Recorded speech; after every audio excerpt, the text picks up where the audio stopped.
Hi again. This video is for giving a code walkthrough of the StoryBook app.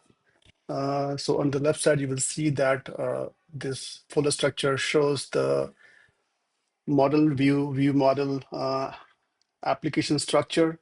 So I've tried to use clean coding principle as much as possible, like using concepts like protocol-oriented programming, generics, strict concurrency model with async await. Okay, I've implemented error handling as well, throw catch, and then there is MVVM model that actually uh, controls the whole flow of view, data load, and then user interaction and everything. Okay, this is the structure. In terms of UI, I used a Swift UI for designing the UI element. You see here that we have list view, we have widgets, and everything we have here. The UI is in Swift UI. I have added unit test as well to cover the essential feature like loading stories data from local JSON and then validating. Have also added unit test for like and seen user flows. So you will see that the tests are here and they are successfully passing without any problem. So tests are good. Now, let me give you a quick walkthrough of how the app works behind the iOS simulator. So the app starts from the main actor StoryBook app. Here you will see that we have story list view and which is being injected a view model, story list view model, and the story view list model is being injected a story service. So you will see that dependency injection model has been implemented with good use of protocols. So if I go there in the list view model, you'll see that I'm actually injecting a story service, and a story service is a final class which adopts to story service protocols.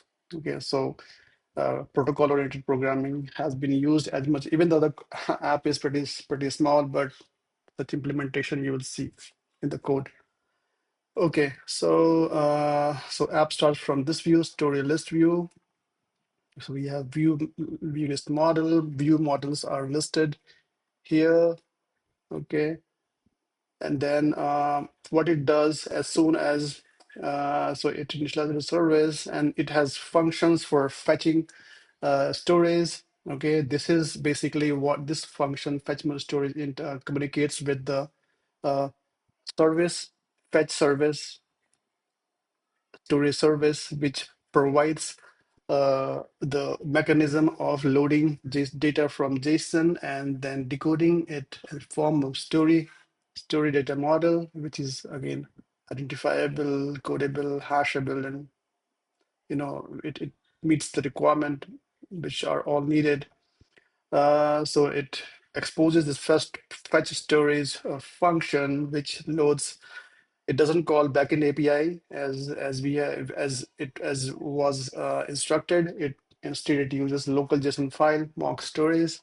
I will show you that file. So mock stories is this JSON file.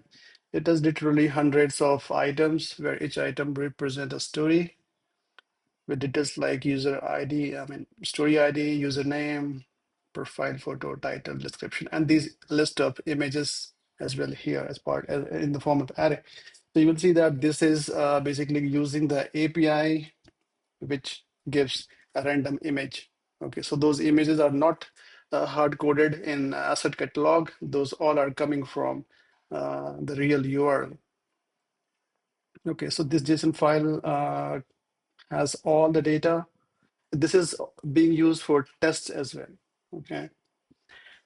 Now, so list view, story list view, when loads, it via the task modifier, it makes, a sync call to view model to fetch more stories,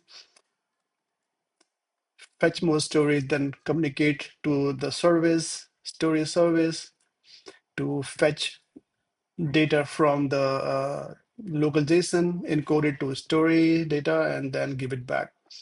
And then when everything is done, coding and encoding is done, and then is liked, is seen, flag is set, depending upon the last app run cycle. So it updates the is like that is seen flags for the data models. And then using main actor, it then appends the loaded stories in the view model published variable, which then reflects updates the UI. So this is how it loads. Okay, these functions are for setting toggling the like and mark scene flag.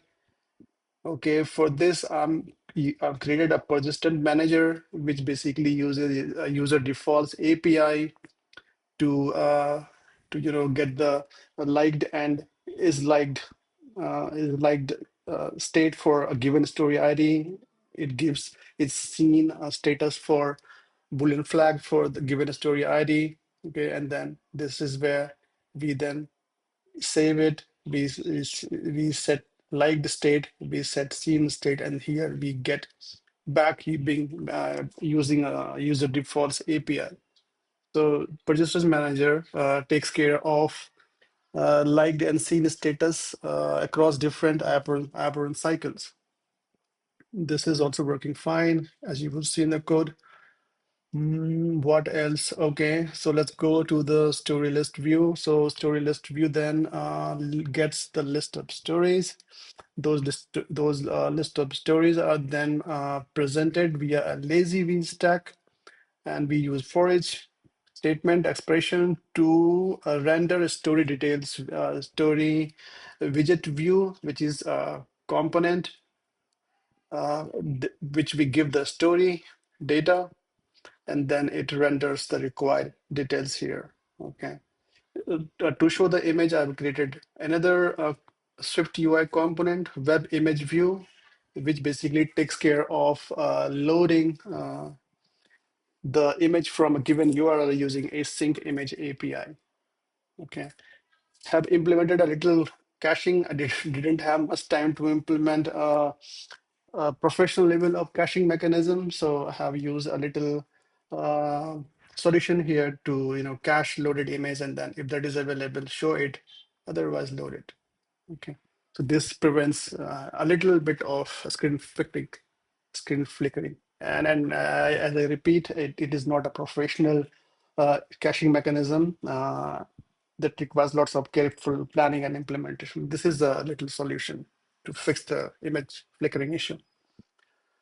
All right, and then we have the feeds showing, as you would see in the demo video. This is this story widget view presents the story widgets with the UI, and if you go inside it, you'll see that it shows the image, and then it's seen flag I is there. If it is seen, the I icon is shown. Okay, story title is shown and everything. And then when the user taps on it, so I have used a navigation stack system to navigate from navigation story list view to story details view. So when user taps on the story widget view, the navigation stack takes user to the story details view. Because the story data are all stored in the story list view model, so I thought to reuse it for story details view model as well, because it would give an opportunity to keep is liked or a seen flag in for consistency across two views. So story details view is using the same model as a story list view. I'm injecting it here. So if you go to story details view, this represents the details view. Dismiss environment variable is used to call dismiss button when the user taps on the back button. Okay, like test is basically to show liked and unliked status for the button. Okay, then we have a story title here. Then we have a scroll view, which presents vertically scrollable image view. Okay, here this scroll view presents a horizontally scrollable post images, and then we have button down here for the like and unlike functionality. Yeah. So this is pretty it. Very small app, but still showcasing a matured level of programming practices for scalability, code reusability, and testability, what all you may think of. Okay, so this that is pretty it about this code structure walkthrough. Let me know if you have any question. I would be happy to answer them all. Thank you and have a good day.